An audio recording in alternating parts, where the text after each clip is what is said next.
Pan o'n i tua 6 oed, chwaraeodd dad record i fi gan ddyn o'r enw Hank Williams. Gwranda ar hwn, meddai.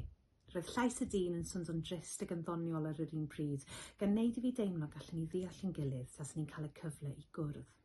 Wrth i un gan ddilyn y llall, o'n i'n teimlo'n sicr y bydden ni'n cwrdd, jyst mater o amser wrth i, dyna i gyd. Bydde'r manylion, yr hyn fydden ni'n ei ddweud wrtho fe, yr hyn fydde fe'n ei ddweud wrtho i, bydden nhw'n digwydd mor naturiol a gaeaf yn ymdoddi'n wanwyn. Bydden ni'n deall ein gilydd, fe a fi. A falle bod yr holl beth yn teimlo fwy realistig oherwydd fod gyda ni'r un cyfenw, Williams.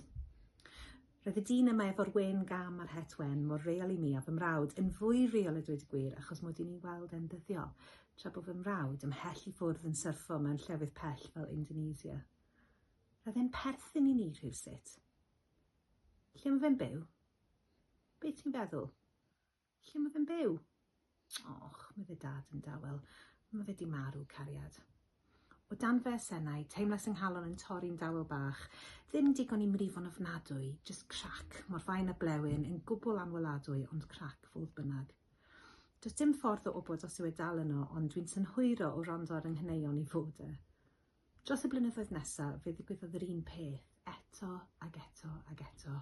Elvis, The Big Bopper, Lead Belly a'r siom fwyaf, Buddy Holly. Des i arbenigo mewn cuddio fy siom. Gad fi ddyfalu, byddwn ni'n gweud wrth glywed cerddor newydd. Wedi marw? Dath yr holl beth yn joc, fy ffrindiau cerddorol marw. Pob tro roedd y sioc ychydig haws i'w hysgwyddo. Des yn fwy caled, yn fwy sinigaidd nes o'r diwedd do'n i'n teimlo dim. Mae gen i galon fel asbestos bellach, yn llonydd fel carreg. Pam glywes i gerddoriaeth Karen Dalton am y tro cyntaf, o'n i'n disgwyl y gweitha, yr un peth efo Towns Van Sant. Dwi'n chwarae Hanc i'r bechgyn ac maen nhw'n ei garu fe hefyd. I'm so lonesome I could cry. Yn bleserus o drist, ond tydyn nhw ddim yn rhannu cyfenw gyda fe, chi'n gweld, ac felly tydyn nhw ddim yn poeni cymaint i fod wedi marw. Mae dad yn 81 eleni.